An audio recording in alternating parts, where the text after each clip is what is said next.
Hi friends, welcome to tip of the day series programme.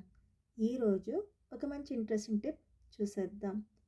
యూజువల్గా మన రోటీస్ కానీ wraps కానీ సూపర్ మార్కెట్లో కొన్నప్పుడు ఇట్లాగా సిలికా జెల్ కూడా ఆ ర్యాప్స్తో పాటు వస్తాయి.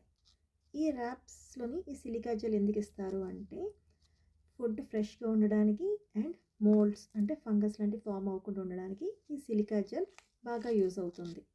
మనం ఏం చేస్తాం, ఆ ర్యాప్స్ తినేసాక ఈ జెల్ని పడేస్తాం కదా. కానీ ఈ సిలికా జెల్ పడేయకుండా మనం ఎట్లా దీన్ని రీయూజ్ చేయవచ్చో ఈరోజు తెలుసుకుందాం.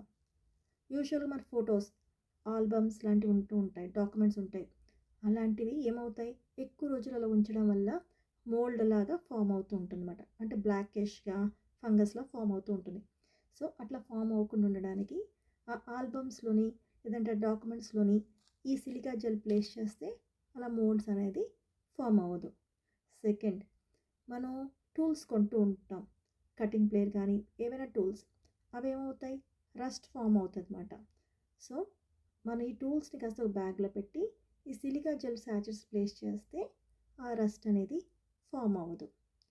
నెక్స్ట్, సిల్వర్ ఐటమ్స్ కొన్ని రోజులకి ఏమవుతుంది, నల్లబడిపోతూ ఉంటాయి. మన బ్యాగ్లో పెట్టినా ఎట్లా పెట్టినా నల్లబడుతూ ఉంటాయి.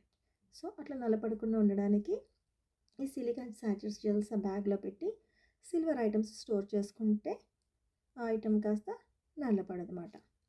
అట్లాగే మనం షెల్ఫ్ లైఫ్, ఫుడ్ ఏదైనా షెల్ఫ్ లైఫ్ ఇంక్రీజ్ చేయాలన్నా సిలికా జెల్ శాచెట్స్ ప్లేస్ చేస్తే స్పైసెస్ లాంటివి లేకపోతే ఏ ఫుడ్ అయినా కొన్ని రోజులు ఫ్రెష్గా ఉంటాయి అన్నమాట. అంటే షెల్ఫ్ లైఫ్ కాస్త ఎక్కువ రోజులు ఉంటుందన్నమాట. ఇంక ఇది కాకుండా మన సిలికా జెల్ ఇప్పుడు చెప్పిన ఐటమ్స్ మాత్రం కాకుండా సిలికా జెల్ చాలా ప్లేసెస్లో మనం వాడచ్చు. ఫర్ ఎగ్జాంపుల్ వార్డ్రోబ్స్లో మనం బట్టలు పెడతాం, కొన్ని రోజులకి ఏమవుతుంది, మోల్డ్స్ లాగా ఫామ్ అవుతూ ఉంటుంది. ప్లస్ ఒకలాంటి ముక్క పైన వాసన వస్తూ ఉంటుంది, ఫ్రెష్గా ఉండవు. అలాంటప్పుడు ఈ సిలికా జెల్ ప్లేస్ చేయడం వల్ల ఆ మోల్డ్స్ ఫంగస్ లాగా ఫామ్ అవ్వకుండా బట్టలు ఫ్రెష్గా ఉంటాయి. ప్లస్ అవి డ్రైగా కూడా ఉంటాయి, మాయిశ్చర్ అనేది ఫామ్ అవ్వదు అన్నమాట. అట్లాగే మన స్పైసెస్ అంటే ఫర్ ఎగ్జాంపుల్ లవంగాలు ఏమైనా తీసుకోండి, అవి ఒక బాటిల్లో మనం స్టోర్ చేస్తాం. కానీ ఆ ఫ్రెష్గా ఎక్కువ రోజులు ఉండాలి అంటే ఈ శాచెస్ని కాస్త ఆ బాటిల్లో పెడితే అవి షెల్ఫ్ లైఫ్ కాస్త ఎక్కువ రోజులు ఉంటుంది. అట్లాగే ఏ ఫుడ్ అయినా, అది మీరు పెట్స్ ఫుడ్ అయినా తీసుకోండి, ఏ ఫుడ్ అయినా మీరు ఈ శాచెట్స్ని ప్లేస్ చేయడం వల్ల ఆ ఫుడ్ ఒక షెల్ఫ్ లైఫ్ ఎక్కువ రోజులు ఉంటుందన్నమాట.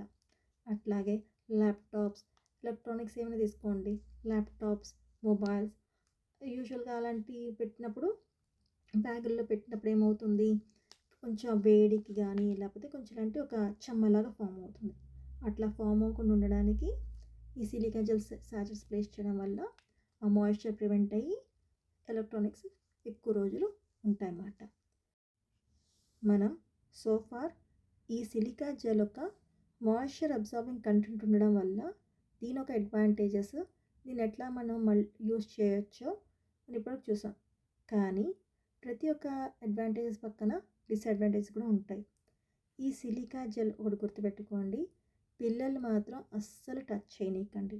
ఎందుకంటే మనం ఎట్లా అయితే రీయూజ్ చేయొచ్చో అట్లాగే దీని ఒక డిసడ్వాంటేజెస్ కూడా ఉంటాయి. పిల్లలు తెలియకుండా గబుక్ మన నోట్లో పెట్టుకోవడం లేకపోతే ఏమైనా చేయడం లాంటివి జరిగితే చోకింగ్ ప్రాబ్లమ్స్ అంటే దగ్గడాలు ఇలాంటివన్నీ చాలా ప్రాబ్లమ్స్ వస్తాయి. దీనివల్ల లంగ్ ప్రాబ్లమ్స్ కూడా జరుగుతాయి. సో కొంతమంది బ్రీతింగ్ ఇష్యూస్ కూడా రావచ్చు, సరేనా. అందుకని చెప్పి మీకు ఎప్పుడైతే ఈ సిలికా జెల్ డ్యామేజ్ అయ్యింది అనిపిస్తే వెంటనే డిస్పోజ్ చేసేయండి, అంటే పడేసండి పిల్లలోని. ఇది మంచిగా ఇలా ఫుల్లీ ప్యాక్డ్గా ఉన్నప్పుడు రీయూజ్ చేయడానికి ట్రై చేయండి. But any damage please put it in the bin. పిల్లల్ని మాత్రం అసలు టచ్ చేయనీకండి, ఎందుకంటే ఆల్రెడీ చెప్పినట్టు ఏమైనా బ్రీతింగ్ ప్రాబ్లమ్స్ కానీ లంగ్ ప్రాబ్లమ్స్ లాంటివి కానీ లేకపోతే చోకింగ్ ప్రాబ్లమ్స్ లాంటివి కానీ చాలా రావచ్చు. మీకు ఈ ఇన్ఫర్మేషన్ నచ్చిందని అనుకుంటున్నాను. నెక్స్ట్ వీక్ మరొక ఇన్ఫర్మేషన్తో మళ్ళీ కలుద్దాం. Until then take care, bye.